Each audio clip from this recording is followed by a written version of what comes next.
5장 8절부터 10절까지 말씀으로 부지런히 찾고 찾으라, 부지런히 찾고 찾으라, 이런 제목으로 말씀의 은혜를 나누고자 합니다.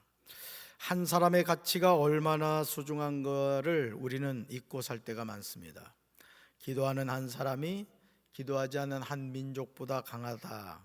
종교개혁의 중심 인물인 존 낙스가 이야기했습니다. 여러분, 한 민족과 한 사람이 어떻게 비교가 될 수가 있겠습니까? 그러나 한 사람의 믿음의 결단이 자신의 삶을 바뀝니다. 한 사람의 믿음의 행동이 한 가정을 새롭게 합니다. 한 사람의 부르짖는 기도가 한 교회를 새롭게 합니다. 한 사람의 깨어있는 지도자가 한 나라를 새롭게 합니다. 한 사람, 결코 무시할 수 없는 존재입니다. 그러나 안타깝게도 우리는 한 사람을 우습게 알고 살아갑니다. 민주주의의 약점은 다수결로 결정한다는 것입니다.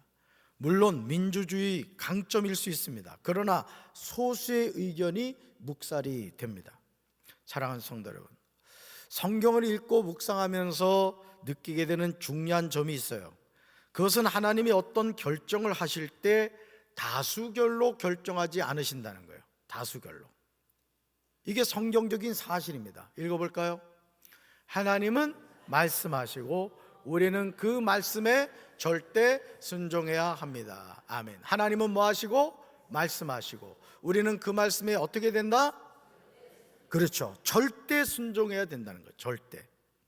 하나님이 한 사람을 어떻게 다루시는지를 가장 극적으로 보여주는 장면이 바로 홍해 앞의 모세입니다. 만약 모세가 홍해 앞에서 이스라엘 백성들에게 홍해를 건널까 말까 다수결로 결정했다면 홍해를 건너지 못했을 겁니다. 대부분의 사람들이 아니 당신 제정신입니까? 저 홍해를 건너면은 우리 다 빠져 죽을 텐데 우리 투표합시다. 그 투표했다면 어떻게 됐을까요? 아무도 홍해를 건널 수가 없었다는 거죠. 하나님이 어떻게 홍해를 건너게 하셨는지 성경은 명확하게 말씀하고 계세요. 출애굽기 14장 13절 같이 읽습니다. 모세가 백성에게 이르되 너희는 두려워하지 말고 가만히 서서 여호와께서 오늘 너희를 위하여 행하시는 구원을 보라. 너희가 오늘 본 애굽 사람을 영원히 다시 보지 아니하리라. 아멘. 하나님의 계시를 받은 모세는 이스라엘 백성에게 분명하게 전합니다. 너희는 뭐 하지 말아라? 두려워하지 말라는 거예요. 이것은 무엇을 말합니까? 지금 이스라엘 백성은 두려워하고 있다는 것입니다. 가만히 서라고 합니다. 오두방정 떨지 말라는 거예요. 큰일 났네, 큰일 났네, 우리 죽었네, 이렇게 말하지 말고 하나님이 행하실 기적을 기대하고 바라면서 묵묵히 하나님께 기도하라는 거예요. 이 말을 한 후에 모세가 자신이 그렇게 말하는 근거를 제시합니다. 우리는 모세가 전하는 이 말을 분명히 들어야 돼요. 읽어볼까요? 여호와께서 오늘 너희를 위하여 행하시는 구원을 보라. 아멘. 여호와께서 오늘 너희를 위하여 행하시는 뭘 보라? 구원을 보라. 이거예요. 보라. 다음으로 너희가 오늘 본 애굽 사람을 영원히 다시 보지 아니하리라고 분명히 대답합니다. 따라합시다. 하나님이 행하십니다. 하나님이 행하십니다. 아멘이십니까? 사랑하는 성도 여러분, 읽어볼까요? 신앙생활은 민주주의가 아닙니다. 여러분, 신앙생활은 뭐가 아니라고요? 민주주의가 아니에요. 교회 일을 다수결로 결정하려고요. 많은 경우에 우리 성도들이 어떤 생각을 하냐면 어떤 일이 있을 때 다수결로 결정해서 가는 것이 가장 합리적이다, 이렇게 생각을 합니다. 그러나 성경을 근거로 해서 보면은 그것은 민주주의의 정신이지 성경의 정신은 아니라는 거예요. 아멘이십니까? 표정 보니까 상당히 안 좋다는 뜻으로 그런 것 같은데, 성경을 근거로 말씀드리는 거예요. 성경을. 교회 일을 다수결로 결정하라고 해요. 이런 결정은 좋은 점도 있습니다. 왜? 많은 분들이 심사숙고해서 어떤 방향과 목표를 정하는 건 좋은 거예요. 그러나 읽어볼까요? 교회 질서와 운영에는 토론과 합의가 필요하지만 하나님의 말씀 앞에서는 다수의 의견이 아니라 순종이 기준입니다. 한 번 더 읽어봐요. 시작. 교회 질서와 운영에는 토론과 합의가 필요하지만 하나님의 말씀 앞에서는 다수의 의견이 아니라 순종이 기준입니다. 아멘. 이것을 깨닫지 못하면 교회는 혼란스럽게 되는 거예요. 그래서 여러분, 여리고성을 점령할 때 기억하십니까? 여리고성을 점령할 때 하나님이 여호수아에게 뭐라고 명령하세요? 너희가 하루에 한 바퀴씩 7일 동안을 도는데 마지막 7일은 몇 바퀴 돌아라? 7바퀴 돌아라. 그런데 그 7일 동안 돌면서 뭐에 지퍼를 잠궈라? 성경에는 나오지 않지만은 잠잠하라, 지퍼를 잠그라는 거예요. 궁시렁거리지 말라는 거예요. 그래서 어떻게 해요? 이스라엘 백성이 7일 동안 여리고성 주변을 돕니다. 지퍼 안 잠궜으면 겁나게 떠들었을 거예요. 그냥 궁시렁거리면서 이 땡볕에 이게 뭐 하는 짓이냐고 말이죠. 자, 보세요. 첫날 돌았습니다. 두 번째 날 돌았어요. 세 번째 날, 네 번째 날, 다섯 번째 날, 여섯 번째 날 돌았어요. 여리고성 아무 문제가 없었어요. 일곱 번째 날 돕니다. 몇 바퀴요? 첫 번째 몇 바퀴? 한 바퀴 하라는 얘기예요.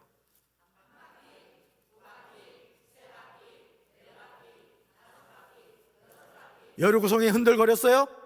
안 흔들. 흔들거렸어요? 아니요. 전혀 흔들거리지 않았어요. 자, 7바퀴 돈 이후에 소리를 외쳐라 했단 말이에요. 외쳐라. 그랬더니 어떻게 됐어요? 여리고성이 무너져 내린 줄로 믿습니다. 하나님의 역사는 말씀에 순종할 때 일어나는 거예요. 사실 출애굽기 14장 10절에서 바로가 이스라엘 백성이 장막을 친 데 다가오고 있었어요. 이스라엘 자손이 고개를 들고 보니 애굽 사람들이 그들을 추격하여 오고 있었습니다. 아주 그냥 병거, 철병거를 동원하고 지금 쫓아오고 있는 거예요. 이스라엘 자손은 크게 두려워하며 주님께 부르짖었습니다. 그러나 이것으로 끝이 아니었어요. 그들은 모세를 원망하기 시작합니다. 여러분, 우리가 살다 보면요, 참 부모로서 제일 마음이 아플 때가 언제냐면 자식들이 이런 말 할 때요. 왜 나를 낳아가지고 내가 이렇게 고생하냐고. 여러분, 그런 자녀 혹시 있습니까? 예? 그런 자녀는 빨리 정리하세요. 예. 제가 방법을 알려드릴게요. 제가 지금 연구하는 게 뭐냐면 속썩이는 자식을 다시 엄마 뱃속에 집어넣는 거야. 제가 이거 면허 따면 바로 알려드릴게요. 여러분, 자녀가 부모에게 절대 해서는 안 되는 말이 뭐예요? 왜 나를 낳아주셨냐 이거죠. 왜 날 낳아가지고 내가 고생하게 하느냐고 이런 얘기를 하는 거야. 지금 이스라엘 백성들이 똑같은 행동을 하고 있는 거예요. 똑같은 행동을. 누굴 원망했다고요? 모세를 원망했어요. 여기서 모세를 향하여 원망한다는 말은 모세를 통하여 출애굽을 하게 하신 하나님을 향하여 원망한다는 뜻이에요. 출애굽기 14장 11절과 12절에는 이스라엘 백성이 모세를 향하여 어떻게 원망하고 있는가를 가감없이 보여주고 있어요. 말씀 같이 읽습니다. 이집트에 매장지가 없어서 당신이 우리를 이 광야로 끌어내어 죽이려 합니까? 무엇 때문에 당신이 우리를 이집트에서 끌어내어 이 꼴을 당하게 합니까? 우리가 이집트에서 당신에게 이집트 사람을 섬길 수 있도록 내버려 달라고 하지 않았습니까? 이집트 사람을 섬기는 것이 광야에서 죽는 것보다는 낫겠습니다. 우린 지금 너무 차분하게 읽은 거야. 열받는 사람들이 지금 이 말을 하고 있다고 생각해봐요. 이집트에 매장지가 없어서 당신은 우리를 이 광야로 끌어들여 죽이려 합니까? 무엇 때문에? 당신은 막 그냥 죄송합니다. 막 개거품을 물면서 그냥 눈을 째려보면서 모세를 향하여 좀 원망하는 거예요. 원망하는 거예요. 우리가 이집트에서 당신에게 이집트 사람을 섬길 수 있도록 내버려 달라고 하지 않느냐. 막 그래요. 여러분, 이스라엘 사람들이 애굽에서 어떤 신분이었죠? 노예였어요. 노예로 살던 그들의 부르짖음을 들으신 하나님이 모세를 지도자로 보내셨습니다. 10가지 재앙을 통하여 이스라엘 백성을 출애굽하도록 인도해 주셨어요. 그러나 감사하기는 고사하고 이들이 하는 말을 들어보시기 바라요. 원망과 불평의 하늘을 찌릅니다. 여러분, 물에 빠진 사람 건져줬더니 뭐까지 내놔라? 보따리까지 내놓으라는 거야. 보따리까지. 이 모든 것이 애굽의 모세를 지도자로 보내신 하나님을 향한 것임을 우리는 기억해야 돼요. 정말 두렵고 떨리는 죄를 짓는 겁니다. 이런 상황에서 모세는 출애굽기 14장 14절에서 지체하지 않고 대답해요. 말씀 같이 읽습니다. 여호와께서 너희를 위하여 싸우시리니 너희는 가만히 있을지니라. 아멘. 누가 너희를 위하여 싸운다고요? 여호와께서. 아멘이십니까? 오늘 우리가 이 세상을 살아가면서요, 우리는 제가 늘 말씀드리는 이 세상의 일은요, 문제는 딱 두 가지가 있어요. 두 가지. 모두가 그래요. 모두가. 여기 있는 저도 그렇고 여러분도 그래요. 자, 두 가지 문제 속에 우리는 살아가요. 첫째, 내가 해결할 수 있는 문제 속에 살아가요. 무슨 문제? 내가 해결할 수 있는 문제. 그럼 또 다른 건 뭘까요? 그렇지, 내가 해결할 수 없는 문제. 자, 내가 해결할 수 있는 문제를 어떻게 하면 돼? 담비야, 해결하면 되는 거야.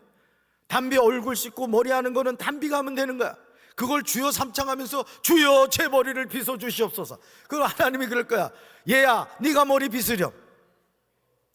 근데 내 힘으로 해결할 수 없는 일들이 있죠. 육신의 병이라든가 또 뭐 여러 가지 가정 문제라든가, 그죠? 이 두 가지 문제예요. 내가 해결할 수 있는 문제는 누가 해결하면 돼요? 내가 해결할 수 없는 거는 하나님께 맡기는 거예요. 이거를 우리가 잘하면요, 우리가 이 세상을 행복하게 살아갈 수가 있는 거예요.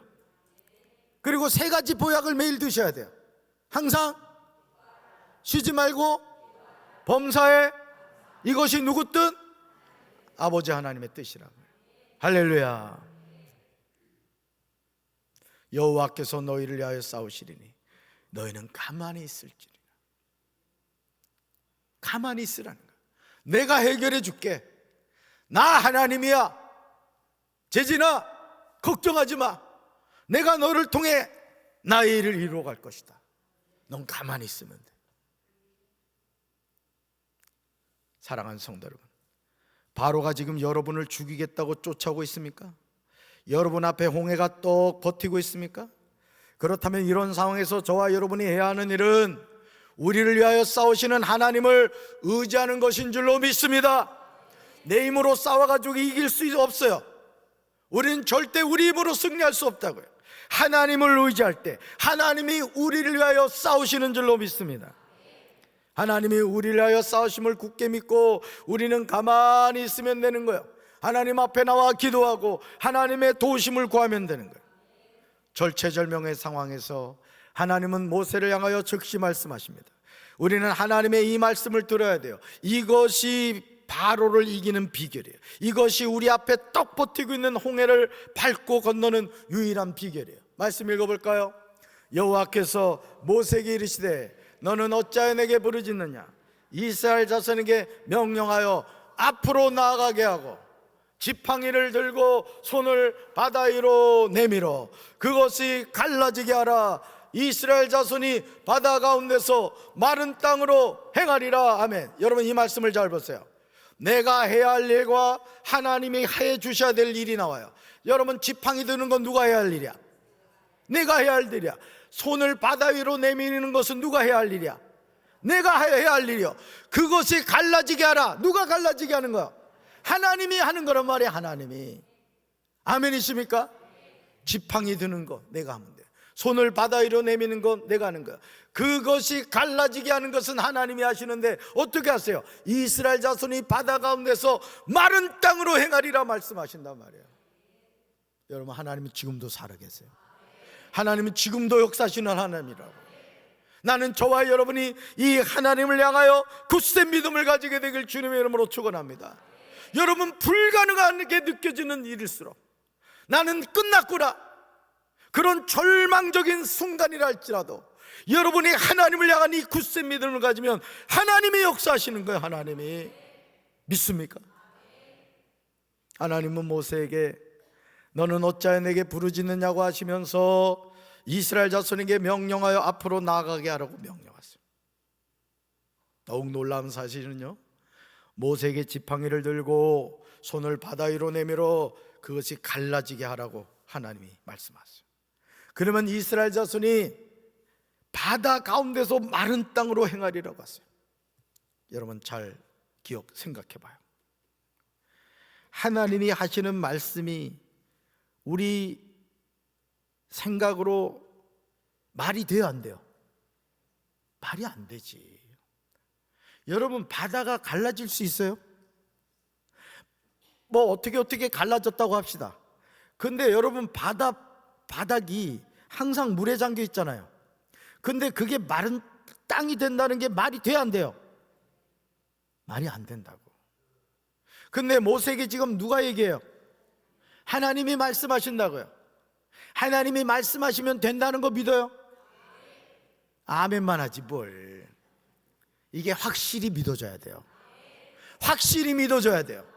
그러면 그 하나님이 그대로 행하시는 거예요. 저는요, 오늘도 하나님이 시퍼렇게 살아계심을 믿습니다. 불가능을 가능하게 하시는 하나님, 누구 하나님? 나의 하나님, 나야. 출애굽기 14장 21절에서 모세는 하나님의 말씀에 순종하여 바다 위로 손을 내밉니다. 자 보세요. 그러자 하나님께서 큰 동풍이 밤새도록 바닷물을 물러가게 하시는 거예요.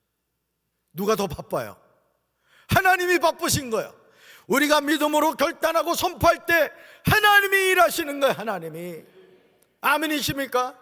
바쁠수록 더 많이 기도해야 되는 거야. 더 불가능하게 느껴질수록 기도 많이 해야 되는 거야. 할렐루야.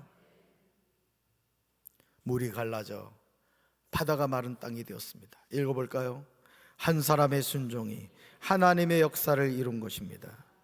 한 사람의 순종이에요. 이 한 사람이 누구죠? 모세란 말이에요. 모세. 누가 돼야 돼요? 내가 돼야 돼. 내가. 이스라엘 자손이 바다 가운데를 육지로 걸어가고 물은 그들의 좌우의 벽이 됩니다. 어떻게 이런 일이 일어났습니까? 한 사람 때문에. 한 사람. 누가복음 15장 8절부터 10절에는 이른 드라크마를 찾는 여인 비유가 나옵니다. 예수님이 15장 8절에서 이렇게 질문하고 계세요.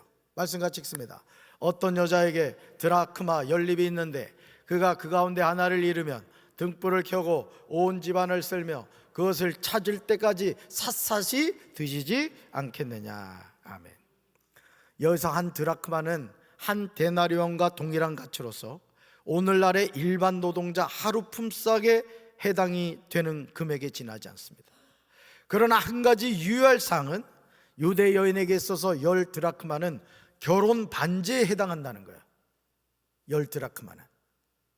유대 사회에서 남자가 여자를 아내로 맞이할 때 결혼 지참금 형식으로 드라크마 연립을 줄에 깨어 주었다고 해요. 결혼할 때.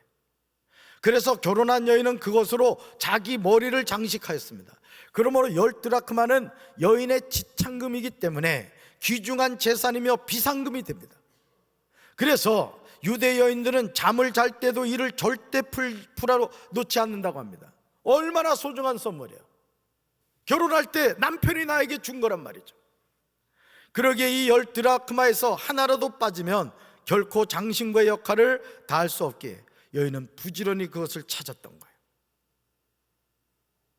여기서 어떤 여자가 등불을 켠 이유는 유대인들의 가옥 구조는 대개 창문이 없거나 있어도 환기만을 위한 조그만 창문이 하나 정도 있을 뿐이므로 그 안은 어두울 수밖에 없었다는 거예요.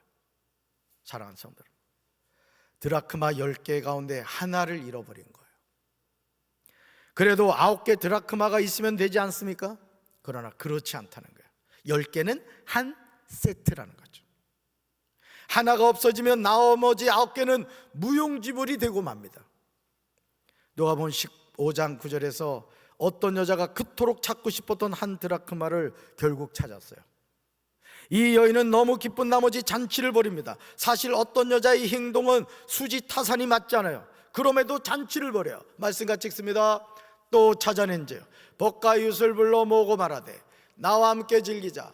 이른 드라크마를 찾아내오노라 하리라. 아멘. 잃어버린 한 드라크마를 찾은 후 이 여인은 벅가윷을 불러 모으고 말합니다. 나와 함께 즐기자. 나와 함께 즐기자. 그 이유는 잃은 드라크마를 찾았다는 겁니다. 사실 이 일은 경제적 손실을 계산한다면 법과 이웃을 초청하여 잔치를 베푸는 것보다 잃은 돈을 찾지 않는 것이 차라리 경제적으로 나을지도 모릅니다. 그래서 여러분, 이 머리가 이렇게 잘 돌아가는 자녀들은요, 부모 유산을 이렇게 계산해 봐가지고 이 물려받아 봐야 결코 유익이 될 것 같지 않으면 유산 받지 않겠습니다, 이런 자녀들도 있어요. 계산이 빠른 거지. 마치 이 여인에게 있어서 잃어버린 한 드라크마는 그런 경제적 손실이 될 수 있다는 거예요. 왜? 잔치를 벌였기 때문에. 그러나 이 비유에 나오는 이 여인에게 있어서 선물을 받은 10드라크마 중 하나는 돈으로 계산할 수 없을 만큼 귀중한 것이라는 사실을 보여줘요. 그렇다면 여기서 예수님이 말씀하시고자 하는 잃어버린 한 드라크마는 무엇일까요? 여기에 주목하고자 하는 거예요. 누가복음 15장 10절에 잃어버린 한 드라크마가 무엇인가를 말씀하고 계세요. 예수님의 핵심이에요. 읽습니다. 내가 너에게 말한다. 이와 같이 회개하는 죄인 한 사람을 두고 하나님의 천사들이 기뻐할 것이다. 아멘. 죄인 한 사람의 회개는 개인의 기쁨일 뿐 아니라 온 우주의 기쁨이 된다는 거예요. 한 영혼의 구원을 위하여 삼위 하나님의 계획과 협력이 수반된가 아울러 여러 천사의 협력 또한 함으로 한 죄인의 회개가 우주적 기쁨으로 연결이 된다. 오늘 몇 주 전에 등록하신 우리 장성열 성도님이 교회로 오셨더라고요. 감기가 걸리셔가지고 2주인가 빠지셨어요. 2주인가. 그래서 제가 전화 신방을 했더니 이번 주엔 꼭 오시겠다 했는데 오셨더라고요. 얼마나 반가운지 제가 안아드렸죠. 여러분, 우리 하나님이 그런 분이라고요. 우리는 10드라크마 가운데 뭐 하나 잃어버린 거 9개 있으면 되지, 이렇게 우리는 생각하지만 하나님은 그 잃어버린 한 드라크마, 그 드라크마가 뭐라고요? 한 영혼이라는 거. 한 영혼. 아멘이십니까? 그러므로 이제 우리는 어떤 여자가 한 드라크마를 잃고 등불을 켜고 집을 쓸며 찾아내기까지 부지런히 찾았듯이, 읽어볼까요? 죄인 한 사람이 회개하고 돌아올 때까지 생명의 복음을 전하고 또 전해야 합니다. 아멘. 죄인 한 사람이 회개하고 돌아올 때까지. 죄인 한 사람이 회개하면 하나님의 천사들이 기뻐합니다. 우리는 이런 기쁨을 누리며 사는 삶이 되어야 될 줄로 믿습니다. 이제 우리는 물어야 돼요. 이렇게요. 읽어볼까요? 우리가 부지런히 찾아야 할 이런 드라크마는 누구입니까? 가정 안에 잃어버린 한 사람은 없습니까? 교회 안에 관심에서 멀어진 한 사람은 없습니까? 한 사람을 찾는 것을 하나님이 기뻐하세요. 오늘도 엘린 카페에서 보니까 우리 세 가족들 중심으로 모여서 같이 차를 마시는 모습을 제가 봤어요. 얼마나 마음이 기쁜지. 여러분, 우리도 잃어버린 한 드라크마, 한 영혼을 찾아갑시다. 정성을 다해 쓸고 또 쓸고 찾고 또 찾고, 그럴 때 하나님께서 영혼을 붙여주시고 그 영혼을 구원하여 주시고 날마다 구원받는 영혼이 더해지는 우리 교회가 될 줄로 믿습니다. 여러분 가정에서 잃어버린 한 사람을 찾읍시다. 교회 안에 관심에서 멀어진 한 사람을 찾읍시다. 그래서 하나님이 우리 교회를 바라보실 때 역시 강경제일 감리교회 우리 성도들은, 나의 자녀들은 한 드라크마를 찾는구나, 한 영혼을 귀하게 여기는구나 칭찬받는 우리 사랑하는 성도들 되기를 주님의 이름으로 축원합니다. 가슴에 손 얹겠습니다. 주님, 한 드라크마를 잃어버린 이 여인은 그 드라크마를 찾기 위해서 애를 썼습니다. 그리고 결국 찾았고 그는 잔치를 벌였습니다. 한 드라크마보다 더 많은 물질이 소비가 되었지만 그는 전혀 신경 쓰지 않았습니다. 주님, 오늘 우리가 이 세상 살아가면서 잃어버린 한 드라크마를 찾는 여인처럼, 한 영혼을 찾는 우리 아버지처럼 우리도 영혼을 찾아가는 사람들이 될 수 있도록 주여 도와 주시옵소서. 예수님 이름으로 간절히 기도합니다. 아멘.